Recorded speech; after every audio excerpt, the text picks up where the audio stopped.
जय हिंद दोस्तों, नमस्कार। कैसे हैं आप सब? उम्मीद है एकदम शानदार, लाजवाब, ज़बरदस्त, बेहतरीन, जिंदाबाद और बड़े ही बेहतर शानदार अंदाज में आप सभी लोग अपनी तैयारी में जुटे हुए।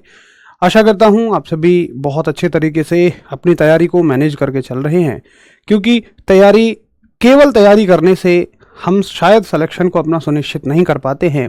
एक प्लानिंग के साथ तैयारी करने से, प्लानिंग का मतलब आप हर उस पहलू को शामिल करें अपनी तैयारी में जो सफलता के लिए आवश्यक होते हैं, फाइनल सिलेक्शन तक के लिए ज़रूरी होते हैं।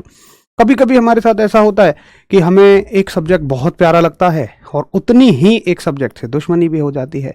तो ये हमारे लिए बड़ी अपोजिट चीज़ हो जाती है, क्योंकि अगर आप किसी भी कॉम्पिटिटिव एग्ज़ाम को निकालना चाहते हैं, अगर आप किसी भी कॉम्पिटिटिव एग्ज़ाम को क्रैक करना चाहते हैं, तो फिर आपको हर एक सब्जेक्ट को बराबर इंपॉर्टेंस देनी पड़ेगी।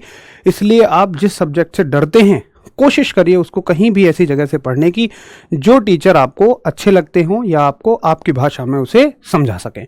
या मतलब कुछ भी आपके तरीके हो सकते हैं उसको समझने के। भाई आप दूसरी बुक उठा लीजिए, एक बुक से समझ नहीं आ रहा, एक टीचर से समझ नहीं आ रहा, दूसरे से समझिए।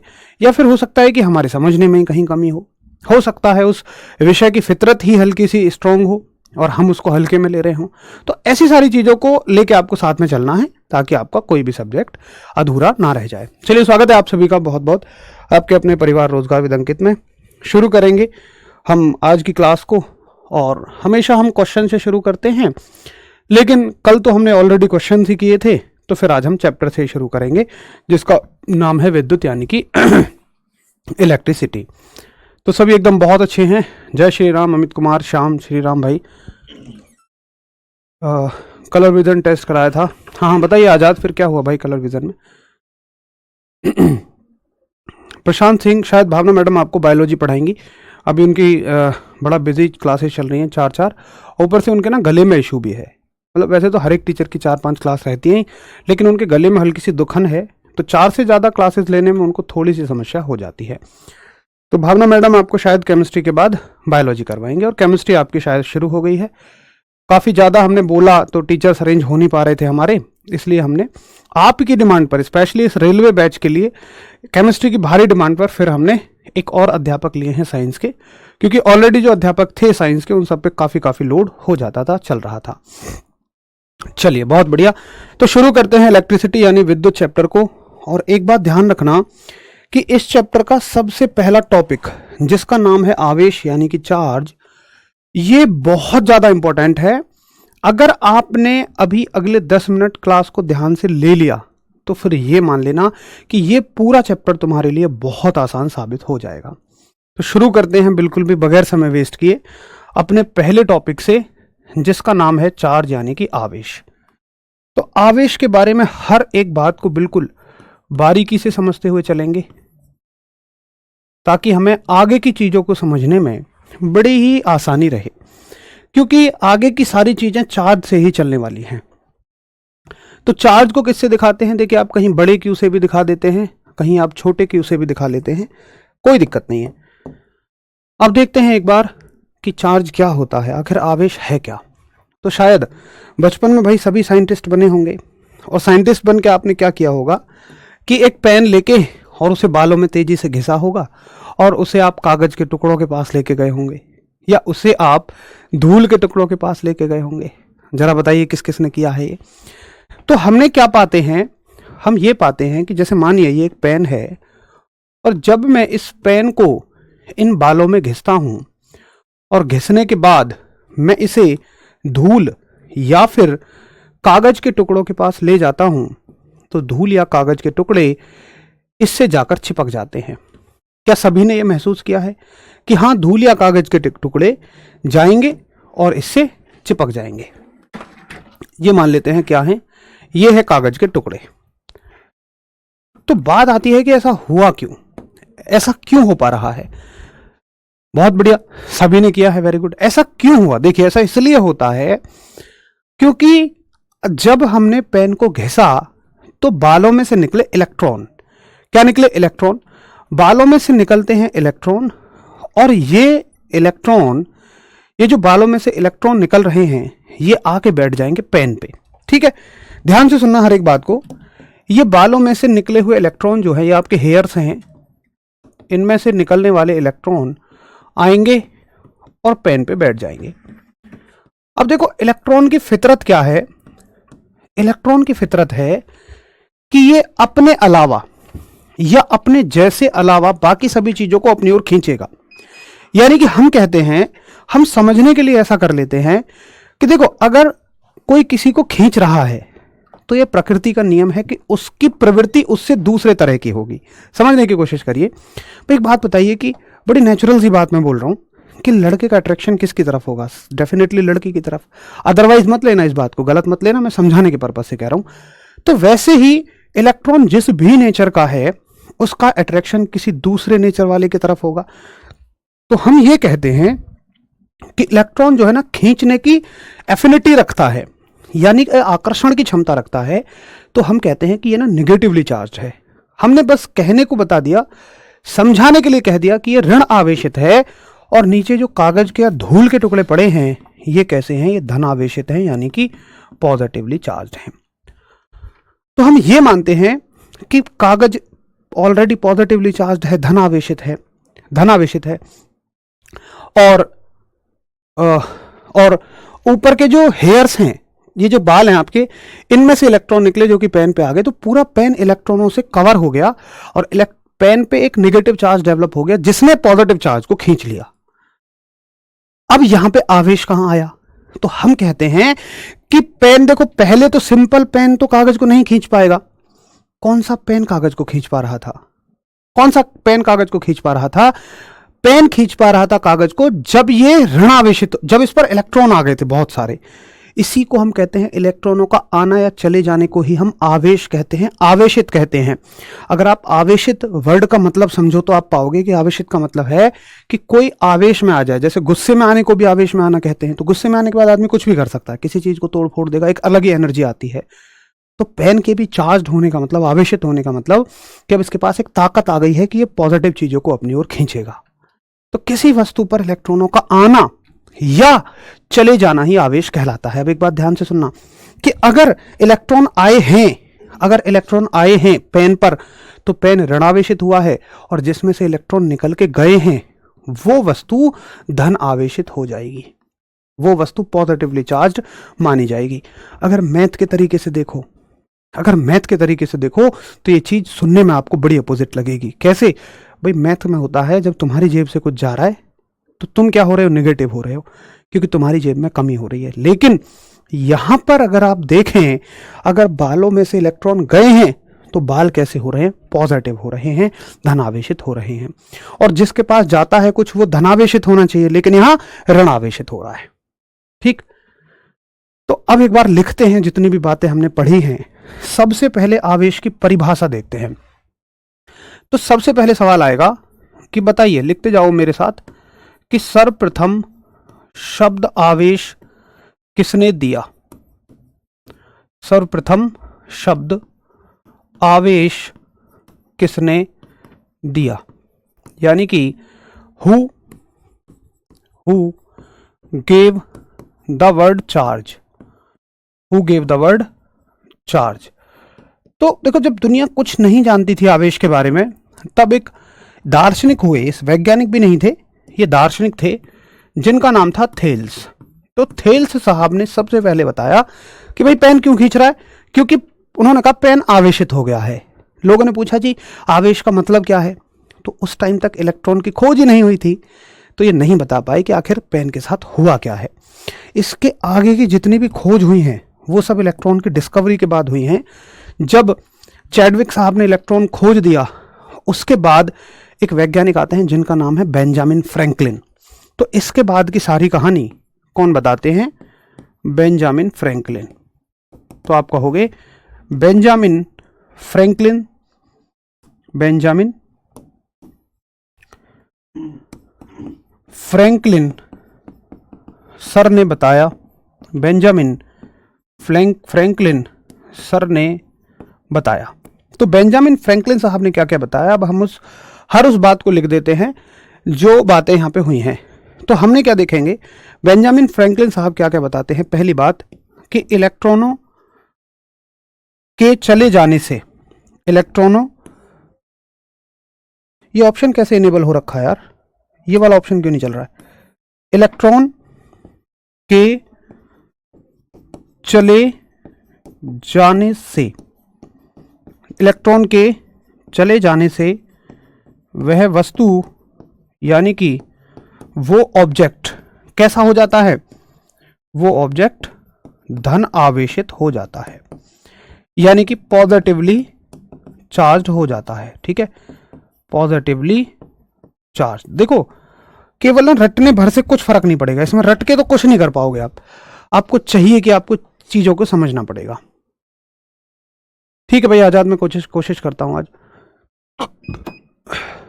केमिस्ट्री की क्लास हुई तो थी आज, कुछ इशू आया था केमिस्ट्री की क्लास में? अच्छा एक बार मुझे वो स्क्रीनशॉट दे दो, मैं भी दे दूंगा सर को।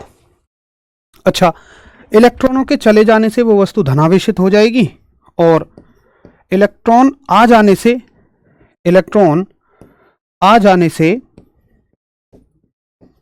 इलेक्ट्रॉन आने पर वस्तु यानी कि ऑब्जेक्ट कैसा हो जाता है? ऋण आवेशित हो जाता है। ठीक है, हम कहते हैं कि भाई अभी निगेटिवली चार्ज हो गया और इसके पास पावर है कि ये किसी भी वस्तु को अपनी तरफ खींच सकता है। पहले नोट करिए इतना, फिर हम और आगे बढ़ेंगे।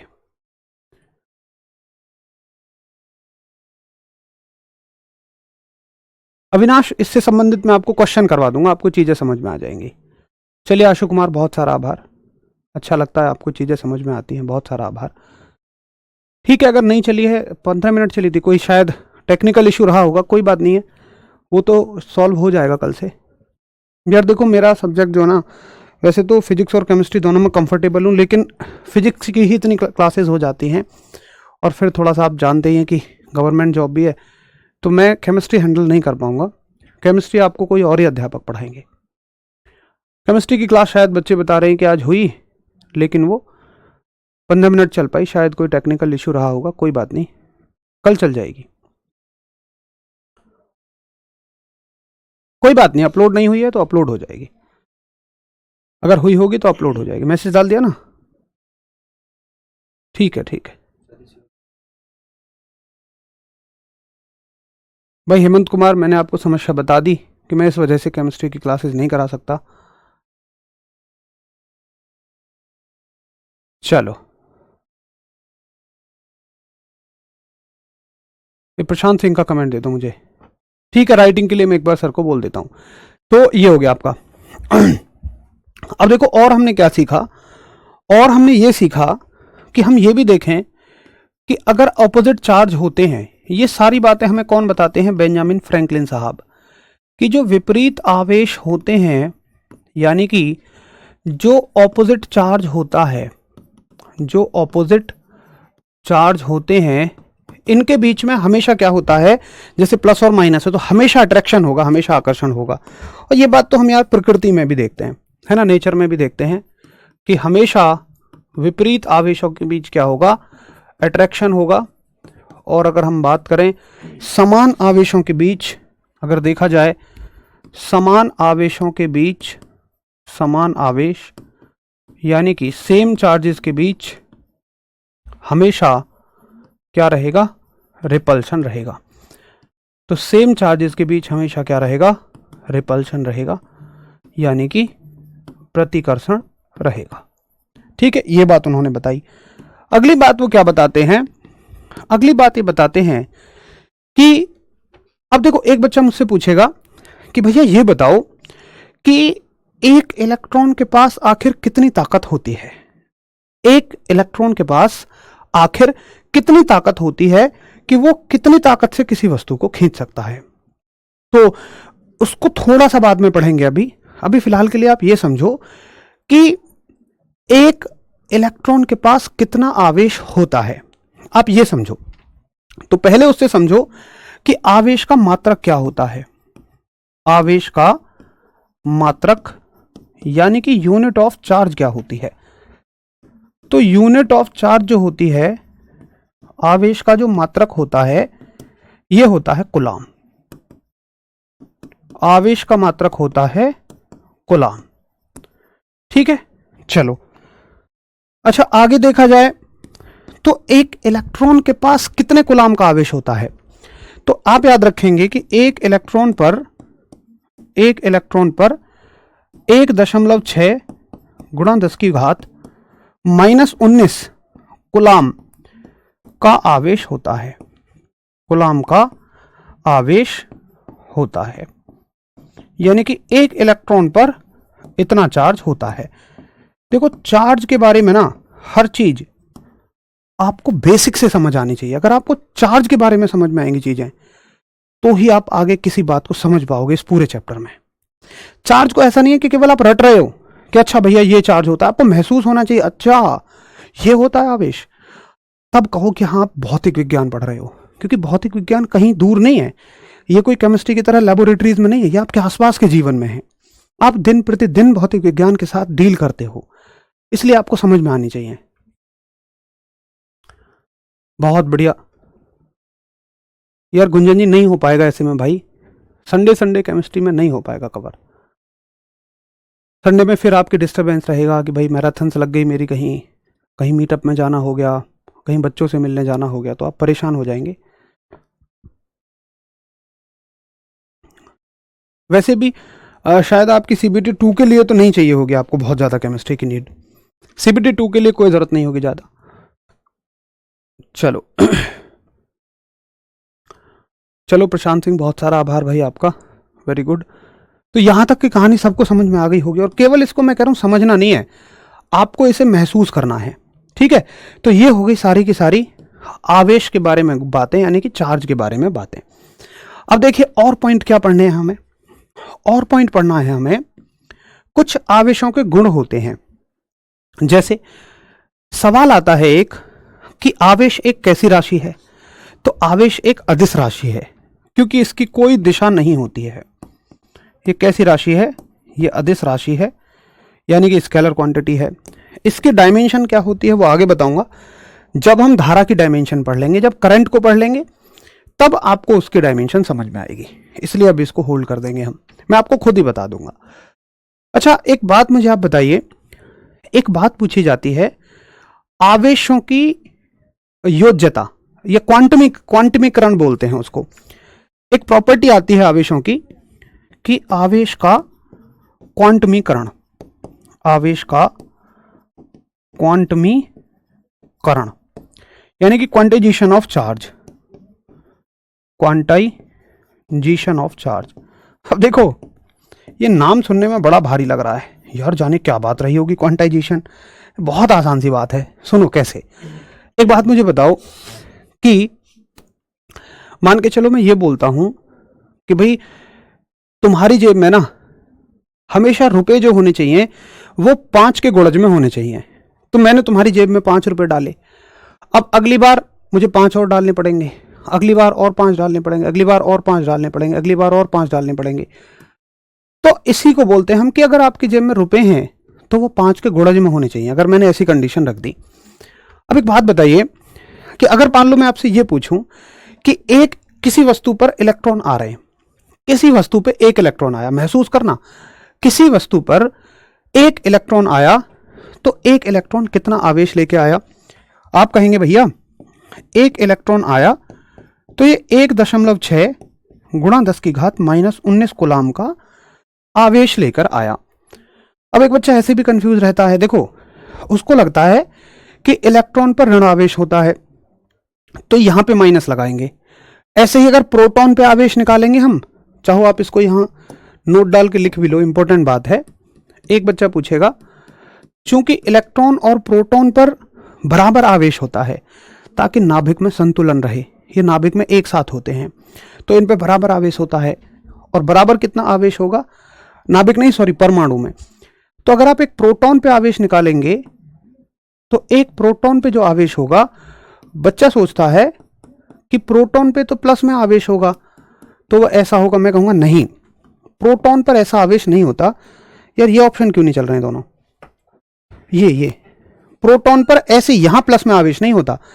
देखो आवेश तो यहां तो माइनस में ही रहेगा, बस वो प्लस माइनस तुम यहां लगा सकते हो कि एक इलेक्ट्रॉन पर इतना आवेश होता है। और इलेक्ट्रॉन पे कहने की जरूरत नहीं है, ये हमें अंडरस्टूड है कि इलेक्ट्रॉन पे ऋण आवेश होता है। भाई ये पावर क्या बता रही है? ये पावर तो ये कह रही है कि ये आवेश बहुत छोटा है, बहुत कम है। यानी कि ये कह रही है कि अगर 1.6 के तुम इतने हिस्से करोगे तो उसमें से एक हिस्सा ये है। ये प्लस माइनस थोड़ी बता रही है। अगर आप ये कहोगे कि एक प्रोटॉन पे ये आवेश होता है 10 की घात प्लस 19, समझ रहे हो कितना सारा आवेश हो गया, बहुत बड़ा हो गया। और प्रोटॉन इतना सा है, टिचकू सा, 10 की पावर -15 से भी छोटा, तो उस पर इतना आवेश आएगा ही नहीं। तो समझिए, अब एक बच्चा कहता है कि भैया अगर किसी वस्तु पे क्या 1.5 इलेक्ट्रॉन आ सकता है? 1 इलेक्ट्रॉन तो इतना आ गया। द्रव्यमान क्या होता है नितिन, मैं समझा दूंगा अभी आपको, कोई दिक्कत नहीं। ये बताओ, 1 इलेक्ट्रॉन आ गया, इतना आवेश आ गया इस पेन पे, क्या इस पे 1.5 इलेक्ट्रॉन आ सकता है? कभी भी नहीं। इलेक्ट्रॉन आएगा, पूरा आएगा, जाएगा तो पूरा आ जाएगा। तो 2 इलेक्ट्रॉन के आने पे कितना आवेश हो जाएगा? तो आप कहोगे 2 की गुणा कर दो, 3.2। और मैं यहां माइनस ना भी लगाऊं इलेक्ट्रॉन में, कोई दिक्कत नहीं है, आप समझ लेना, किसी किताब में नहीं मिलेगा आपको। तो यहां पे हो जाएगा ये 10 की घात -19। अब ऐसा नहीं है कि 2 इलेक्ट्रॉन तुम कह रहे हो तो इस पावर को भी डबल कर दो, ना महाराज, गुणा केवल संख्या में होती है। तुम कहो 3 इलेक्ट्रॉन आ जाए तो मैं कहूंगा भाई 3 इलेक्ट्रॉन आए तो 3 की गुणा कर दो इसमें। यानी कि तुम क्या कर रहे हो, तुम यही तो कर रहे हो। देखो तुम ये कर रहे हो कि 2 इलेक्ट्रॉनों के लिए इसमें 2 की गुणा कर दी, है ना, 3 इलेक्ट्रॉनों के लिए इसमें 3 की गुणा कर दी, बस। अच्छा मैं कहूं अगर n इलेक्ट्रॉन आ जाए, अगर n इलेक्ट्रॉन आ जाए तो कितना आवेश हो जाएगा? तुम कहोगे भाई साहब n इलेक्ट्रॉन आने पर कुल आवेश जो हो जाएगा, कुल आवेश यानी कि नेट चार्ज, कुल आवेश को हम दिखाते हैं Q से, ये हो जाएगा भाई 1 पे 1 गुणा इतना, 2 पे 2 गुणा इतना, 3 पे 3 गुणा इतना, n पे n गुणा इतना। तो n पे n गुणा 1.6 गुणा 10 की पावर -19 कर देंगे। और इसको तो हम E से दिखाते हैं ना, इस पूरे का मतलब है ये, बस। तो फॉर्मूला आप पढ़ते हो डायरेक्ट, Q बराबर n गुणा E। और ये तो यूनिटरी मेथड है, यानी कि पहली क्लास का सवाल है कि भाई 1 इलेक्ट्रॉन पे इतना, 2 पे उतना। तो उम्मीद करूंगा कि आया आपको समझ में। बहुत बढ़िया। तो ये हो गया कि भाई n इलेक्ट्रॉनों के आने पे इतना आवेश होगा, 1 इलेक्ट्रॉन के आने पे इतना आवेश होगा। बस इसी को हम क्वांटमीकरण बोलते हैं कि हमेशा पूरी फॉर्म में चलेगा, 1 2 3 4, ऐसा नहीं है कि 1.5 2.5 3.5, ऐसा नहीं चल पाएगा ये कभी भी। ठीक है जी। तो ये हो गई किसके बारे में बात? आवेश के बारे में बात। अब अगर आपको इतना समझ में आ गया हो, नोट हो गया हो, तो एक बार सभी दोस्त हम सब करें, फिर हम आगे चलेंगे और एक बहुत बेहतरीन नियम पढ़ेंगे हम, जिसका नाम है कूलाम का नियम। अगर आपका नोट हो गया हो तो बताएंगे।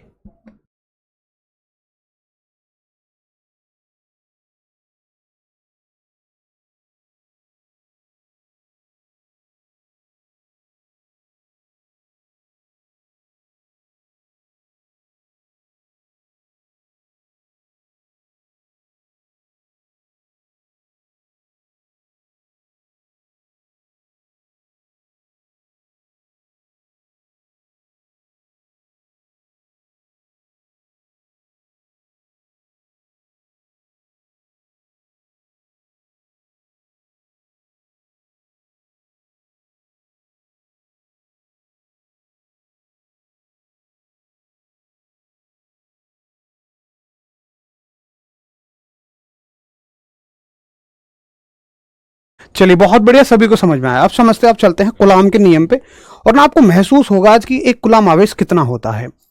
तो एक नियम आता है, ये कूलाम बहुत बढ़िया साइंटिस्ट रहे, इनके नाम पे एक नियम है जिसको हम बोलते हैं कूलाम का नियम, यानी कि कूलाम्स लॉ। कूलाम्स लॉ, देखिए जरा एक बार कि क्या होता है कूलाम साहब का नियम, कूलाम्स लॉ क्या होता है। यहां पे लगाएंगे अपॉस्ट्रोफी एस। तो देखो कूलाम साहब क्या बताते हैं, जैसे चलिए ठीक है, बेंजामिन फ्रैंकलिन साहब ने ये तो बता दिया कि 2 आवेश एक दूसरे को या तो नजदीक लेके आएंगे या एक दूसरे को दूर भगाएंगे, लेकिन वो कभी ये नहीं बता पाए कि इनका सूत्र क्या होगा। क्योंकि अगर हमें इस कॉन्सेप्ट का कहीं इस्तेमाल करना है दैनिक जीवन में, तो कम से कम हमें ये तो पता होना चाहिए कि ये निर्भर किस पे कर रहा है बल। भाई कंट्रोल्ड वे में ही तो हम इसका यूज़ कर पाएंगे। ऐसा थोड़ी है कि बस हम आवेश ला के छोड़ देंगे जितना मन बल लग रहा है, नहीं। अगर हमें इस्तेमाल करना है तो हमें बल को कंट्रोल करना पड़ेगा, और कंट्रोल करने के लिए हमें यह पता होना चाहिए कि निर्भर किस पर कर रहा है। तो उसके लिए कूलाम साहब आ गए, उन्होंने खोज की, और कूलाम साहब बताते हैं कि अगर तो पॉइंट चार्ज, तो बिंदु आवेश, ये पॉइंट चार्ज के लिए लागू होता है। पॉइंट चार्ज का मतलब हम ये मान रहे हैं कि चार्ज बहुत छोटा है। बहुत छोटे का मतलब मास, आपने पढ़ा होगा कि ग्रेविटेशन फोर्स भी एक्टिव हो जाएगा अगर मास हैवी होंगे, तो पढ़ा था ना पीछे आपने। अगर ये बहुत बड़ी बॉडी होंगी, बहुत बड़े चार्ज होंगे, तो फिर इलेक्ट्रोस्टैटिक फोर्स की जगह, यानी वैद्युत, इसको वैद्युत बल बोलते हैं हम, मतलब खींचने और धकेलने वाले बल को वैद्युत बल बोलते हैं, इसकी बजाय ग्रेविटेशन फोर्स काम करने शुरू कर देगा। तो ग्रेविटेशन फोर्स जो है, गुरुत्वाकर्षण फोर्स जो है, वो लगता है बहुत बड़ी बड़ी बॉडीज पर, जैसे कि ग्रह हो गए। वहां पे आप ऐसे नहीं देखेंगे कि कौन सा ऋणावेशित है, कौन सा धनावेशित है, क्योंकि आपने अगर महसूस किया हो तो उसका कांस्टेंट कितना था, 6.67 इंटू 10⁻11 प्लस में था। वो बहुत बड़ी बॉडीज पे लगता है, लेकिन ये छोटी छोटी बॉडीज पे लगेगा, समझ गए। तो यहाँ पे आप ये नहीं कहेंगे कि अगर यहाँ पे दो सेम मास हैं, दो सेम द्रव्यमान हैं, तो इनमें आकर्षण का फोर्स लगेगा। ये बहुत छोटे से मास होते हैं, ना के बराबर। इलेक्ट्रॉन का द्रव्यमान कितना है भाई, 9.1 गुणा 10⁻−31, 10⁻−31, जरा सा है, कोई ग्रेविटेशन फोर्स नहीं लगेगा, ठीक है। चलिए, तो हम मानते हैं बिंदु आवेश और इनके बीच की दूरी है r। इसका मास मान लो, इसका चार्ज मान लो, इस पे चार्ज है Q1 और इस पे चार्ज है Q2। Q1 क्या है, चार्ज, यानी कि आवेश। ये दो आवेश है, मान कुछ भी है, मुझे नहीं पता कि इलेक्ट्रॉन है, प्रोटॉन है, न्यूट्रॉन है, कुछ भी होगा, मुझे नहीं पता। ये भी एक चार्ज है, और r क्या है, r है इनके बीच की दूरी, डिस्टेंस। अब मुझे ये भी नहीं पता कि ये प्लस के हैं, माइनस के हैं, कौन प्लस कौन माइनस, लेकिन मैं इतना जानता हूं कि चाहे प्लस हो चाहे माइनस हो, भाई कुछ भी सही है, इनमें फोर्स तो जरूर लगेगा। चाहे प्लस हो चाहे माइनस हो, इनमें फोर्स तो जरूर लगेगा। भाई दोनों सेम हुए तो रिपल्शन का लगेगा, अपोजिट हुए तो अट्रैक्शन का लगेगा। तो कूलाम साहब क्या बताते हैं, कूलाम साहब बताते हैं कि दो बिंदु आवेशों के लिए, मैं यहीं से शुरू करूंगा। अगर हम रेलवे की साइंस पढ़ रहे हैं तो हर एक चीज को हमें ध्यान देना होगा। दो बिंदु आवेशों के लिए, दो बिंदु आवेशों के लिए, दो बिंदु आवेशों के लिए, यानी कि for 2 point charge, for 2 point charges, दो बिंदु आवेशों के लिए आपको याद रखना पड़ेगा, दो बिंदु आवेशों के लिए लगने वाला बल, इसमें यह भी ऐड करते हम कि दो बिंदु आवेशों के लिए लगने वाला बल, फॉर 2 पॉइंट चार्जेस, दो बिंदु आवेशों के लिए लगने वाला बल, यानी कि for 2 point charges the force between them. तो कूलाम साहब कहते हैं कि ये जो बल होता है, पहला, ये बल दोनों आवेशों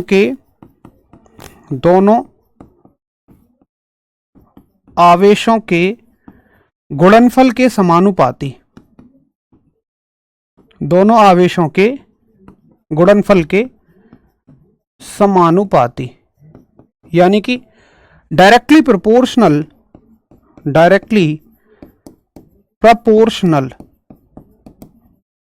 टू प्रोडक्ट ऑफ चार्ज, यानी कि ये कह रहे हैं कि जो लगने वाला बल है ना, ये जो दोनों एक दूसरे को खींचेंगे, ये इस बात पर निर्भर करेगा कि दोनों का चार्ज क्या है, और ये सीधा अनुक्रमानुपाती होगा दोनों चार्ज के गुणनफल के। समझना इस बात को। डायरेक्टली प्रोपोर्शनल का मतलब तो आप समझ गए होंगे, ये बात आप अच्छे से जानते होंगे। डायरेक्टली प्रोपोर्शनल का मतलब है कि अगर इनमें से कोई भी एक बढ़ा तो ये बल बढ़ेगा। ये होता है सीधे अनुक्रमानुपाती का मतलब। और इसको महसूस भी करिए कैसे, अगर मान लो इन पे दो दो कूलाम का आवेश है, दोनों धनात्मक हैं, तो दोनों एक दूसरे को धक्का दे रहे होंगे। अगर मैं आवेश की मात्रा बढ़ा दूं तो ये और ताकतवर होंगे, तो लगने वाला धक्का और ज्यादा होगा। तो इस बात का मतलब ये है। तथा दूसरी बात वो क्या बोलते हैं, दूसरी बात बोलते हैं कि लगने वाला बल जो है ना, ये इनके बीच की दूरी के वर्ग के व्युत्क्रमानुपाती होता है, दूरी के वर्ग के व्युत्क्रमानुपाती होता है, दूरी के वर्ग के व्युत्क्रमानुपाती होता है, यानी कि this is inversely proportional, this is inversely proportional to the square of distance, this is inversely proportional to the square of distance, यानी कि जो फोर्स है ये इनकी दूरी के वर्ग के व्युत्क्रमानुपाती होता है। भाई कहां से आया, ये इन्होंने प्रैक्टिकली किया था, इसका कोई नियम नहीं है, कोई डेरिवेशन नहीं, ये इन्होंने डायरेक्ट बोला। अब इस बात का मतलब क्या है भाई, इस बात का मतलब है जब ये इसके नीचे होता है तो हम इसको व्युत्क्रमानुपाती कहते हैं, यानी उल्टा कहते हैं। उल्टे का मतलब है कि अगर दूरी बढ़ेगी तो इनके बीच बल क्या होगा, घटेगा। खुद सोचिए, अगर दूरी बढ़ेगी तो बल घटेगा। कैसे? अगर मान लो दो आवेश यहां हैं, एक दूसरे को मान लो प्लस है माइनस है खींच रहे हैं, अब मैंने इनको दूर दूर रख दिया तो फिर इनके खींचने की ताकत कम हो जाएगी, क्योंकि एक दूसरे पे इन्हें उतनी दूरी से उतना अच्छा फोर्स नहीं लगा पाएंगे। समझ गए? तो आप इसको चाहे मैथमेटिकली देखें, ये मैथमेटिकली है, चाहे आप इसको प्रैक्टिकली देखें, बात समझ में आ जाती है। अब अगर हम इन दोनों को कंबाइन कर देते हैं, अगर हम इन दोनों को कंबाइन कर दें तो आप ये कहोगे कि Q1 Q2 बटे R का स्क्वायर। और ये तो भाई तय है कि जब जब हमने सीधे अनुक्रमानुपाती के निशान को हटाया है, जब जब हमने इसको हटाया है, तब तब हमने यहाँ एक नियतांक लगाया है। और यहाँ पर जो नियतांक आएगा मैं इसको लिखूंगा, यहाँ पर जो नियतांक आएगा ये आएगा 1/4 पाई एप्सिलॉन नॉट, ये हो जाएगा Q1 Q2 बटे R का स्क्वायर। इसको लेके परेशान मत होना, एक सेकंड में बता दे रहा हूं अभी क्या होता है ये, पहले बाकी कहानी को समझ लो। इसके बारे में अभी बात करेंगे कि आया कहां से क्या है। बहुत बढ़िया, अमीन मीना ने कितनी गजब की बात कही है कि ये तो गुरुत्वाकर्षण के समान है। ऐसी बातें जब आप बोलते हो ना तो वाकई दिल खुश होता है। भाई ये बहुत बढ़िया बात है कि आपको गुरुत्वाकर्षण की चीजें अब तक याद हैं। बहुत अच्छा। गुरुत्वाकर्षण में बस बल हुआ, द्रव्यमान हुआ करता था, यहाँ पे आवेश हो गया, वहां पे नियतांक में जी था, यहाँ पे 1/4 पाई। इस सिंबल को बोल रहे हैं हम एप्सिलॉन नॉट। सिंबल का नाम याद रखने की कोई जरूरत नहीं है क्या, ये जरूर याद रखना है। तो एक बार नोट हो जाए तो कृपया मुझे बताना, फिर मैं इसके बारे में आगे लेके चलूं। आवेशों का स्थिर होना जरूरी होता है ना? भाई मैं समझ नहीं पा रहा हूं रामेश्वर, क्या कह रहे हैं आप? प्रोटॉन क्या, कूलाम क्या है सर बताओ। भाई आवेश को कूलाम में मापा जाएगा, चाहे वो प्रोटॉन पे हो चाहे वो न्यूट्रॉन पे हो। खैर न्यूट्रॉन तो न्यूट्रल होता है, प्रोटॉन पे हो चाहे इलेक्ट्रॉन पे हो। तो आवेश को हमेशा किस में मापोगे? कूलाम में मापोगे। तो एक बार नोट हो जाए तो कृपया हम सब करें, फिर हम आगे बढ़ेंगे।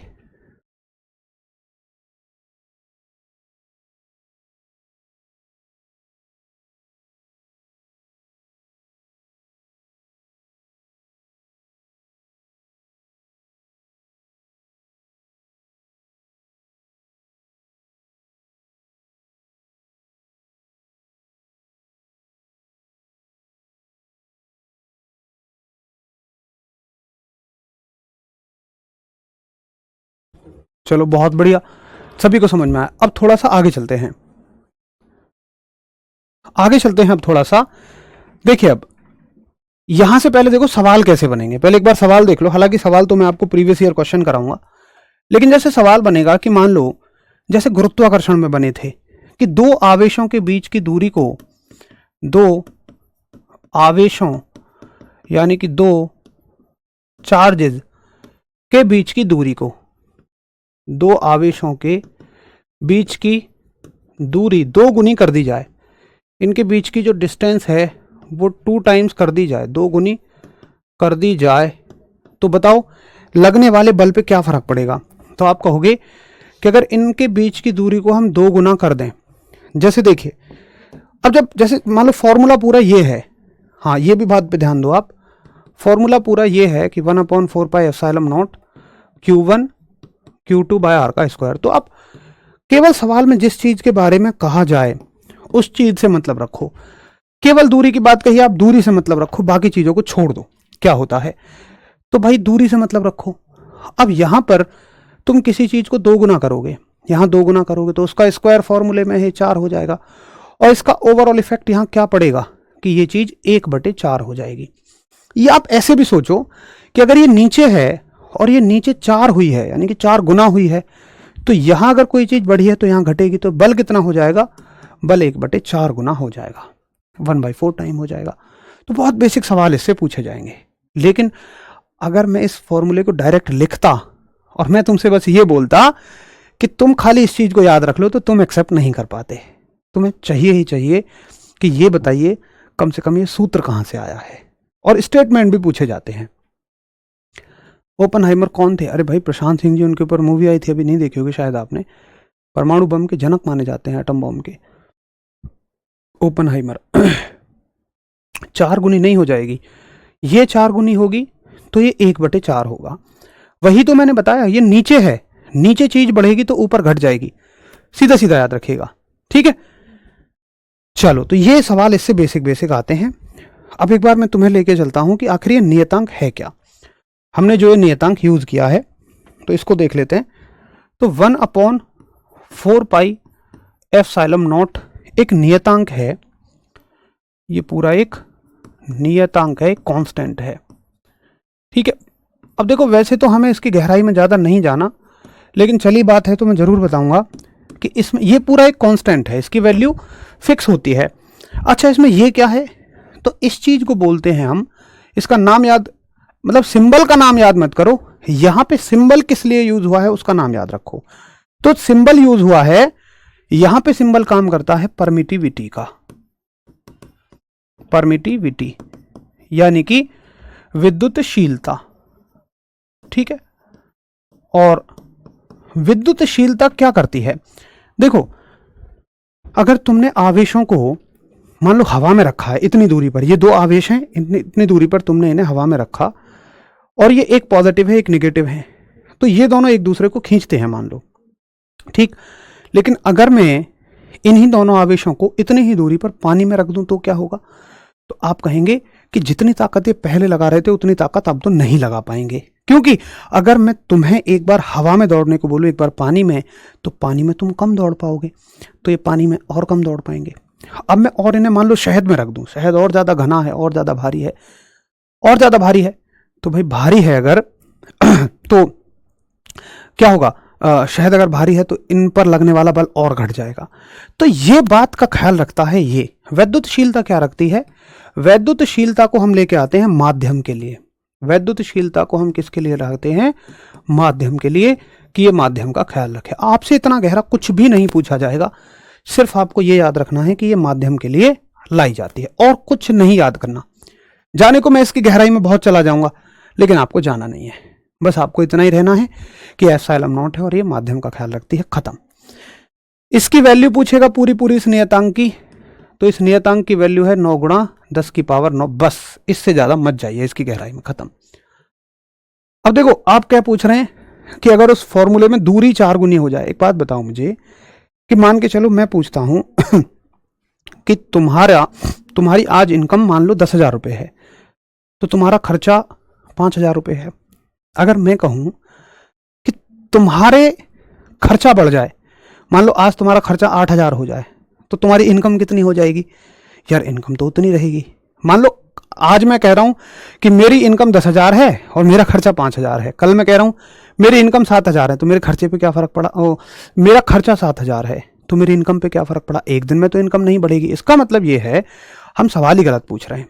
दरअसल हम, एक तो होता है, देखो बहुत ध्यान से समझना अगर आप समझना ही चाहते हैं तो, एक तो होता है ऐसा पैरामीटर कि जो निर्भर करता है, और एक ऐसा है जिस पर निर्भर करता है। तो यहां पे आपका खर्चा निर्भर कर रहा है आमदनी पर, ना कि आमदनी खर्चे पर निर्भर कर रही है। वैसे ही यहां पर बल निर्भर कर रहा है दूरी पर, बल निर्भर कर रहा है दूरी पर।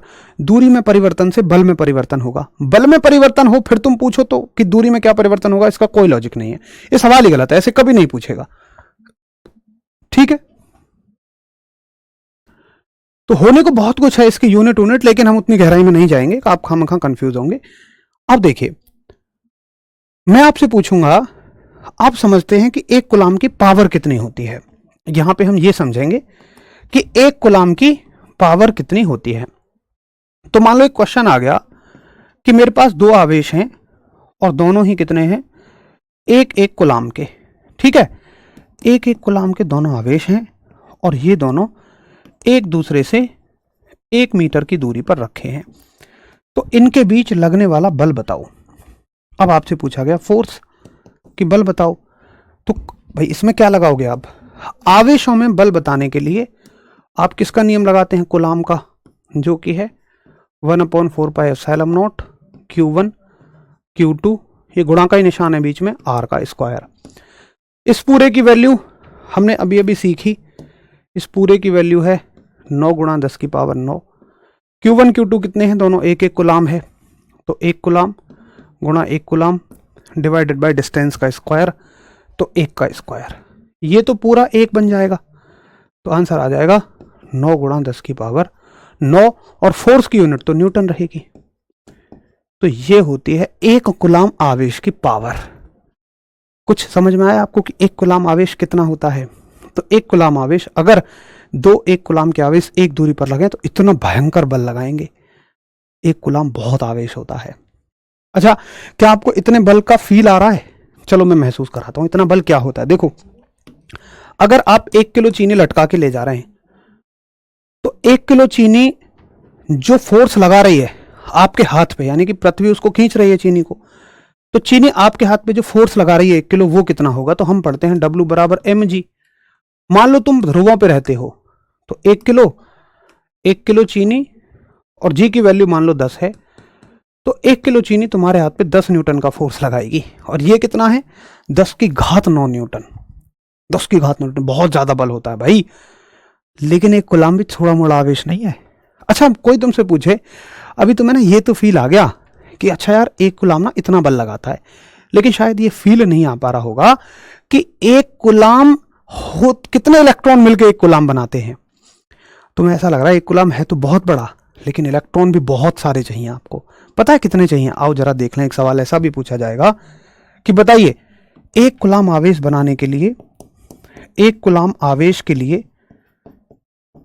या 1 कूलाम आवेश में 1 कूलाम चार्ज में कितने इलेक्ट्रॉन,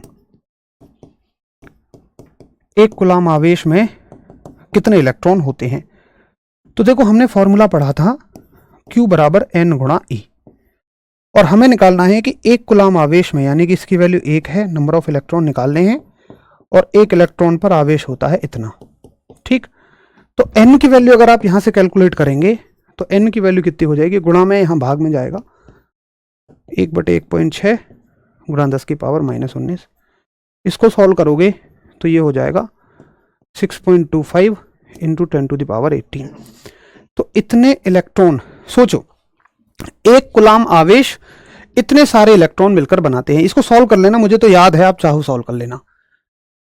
10⁸18 पता है कितने होते हैं? 1 के आगे 18 जीरो रखोगे, 1 के आगे 18 जीरो रखोगे, तब जाके तुम्हें 1 कूलाम चार्ज मिलेगा। तो 1 कूलाम आवेश ही बहुत ज्यादा होता है, जिसको आप 1 कूलाम कहते हो। अच्छा, आप बताइए जरा, कूलाम की फीलिंग आ गई कि यार कूलाम, एक कूलाम कितना बल लगाता है, कितने इलेक्ट्रॉनों के मिलने से 1 कूलाम बनता है? क्या कोई फीलिंग आई है? एक बार सभी हम सब करेंगे और नोट भी करते रहिए कि हाँ मुझे फीलिंग आ गई है। बहुत बढ़िया शिवा, वेरी गुड।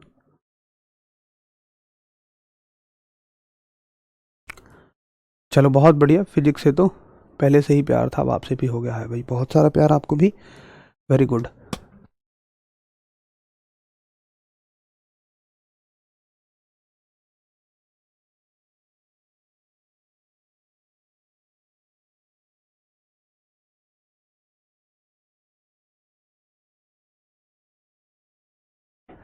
चलो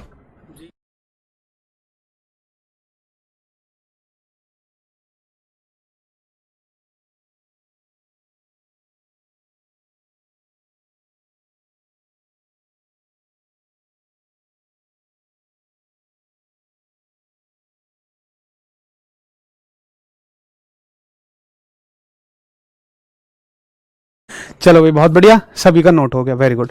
तो ये हो गया आपका कूलाम का नियम। अब आगे चलते हैं हम। तो आशा करूंगा कि कूलाम के नियम को आप सभी ने बड़े अच्छे से गहनता से पढ़ लिया होगा कि कूलाम का नियम क्या कहता है हमसे। इसमें हमने ये भी देख लिया कि कैसे बल लगता है, और इसमें हमने ये भी देख लिया कि एक कूलाम में आखिर कितने इलेक्ट्रॉन होते हैं। 6.25 कहाँ से आया? भाई साहब मुझसे ही पूछोगे सब, भाग कर लेना यार। मैंने कही थी, मुझे पता था तुम कहाँ सवाल करोगे, मैंने कही थी, मुझे डायरेक्ट याद है, ये बार बार करवा के आप इसको सॉल्व कर लेना। तुम्हारा खुद भी कर लिया करो कुछ। चलो, तो यहाँ तक हो गया कूलाम का नियम। अब दोस्तों इसके आगे अगर हम चलेंगे तो हम एक नया ही टॉपिक शुरू करेंगे जिसका नाम है धारा, यानी कि इलेक्ट्रिक करंट। तो करंट में मुझे समय लग जाएगा, जैसे आज हमने आवेश एक टॉपिक रहा, कूलाम का नियम, लगभग आवेश में आधा घंटा लगा, लगभग कूलाम के नियम में आधा घंटा लगा। तो वैसे लगभग 20 मिनट मुझे एम्पियर के नियम में उसमें चाहिएंगी विद्युत धारा में, और विद्युत धारा से रिलेटेड सारी अगली चीज़ें हैं तो उनको कल ही फिनिश करेंगे।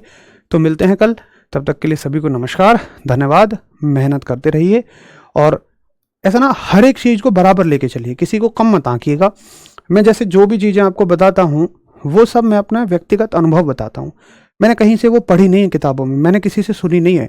और जब आप ना, अब खुद भी देखना, एक बार जब आपको किसी को अपना व्यक्तिगत अनुभव शेयर करेंगे तो आप दिल से बता रहे होंगे उसको वो बातें।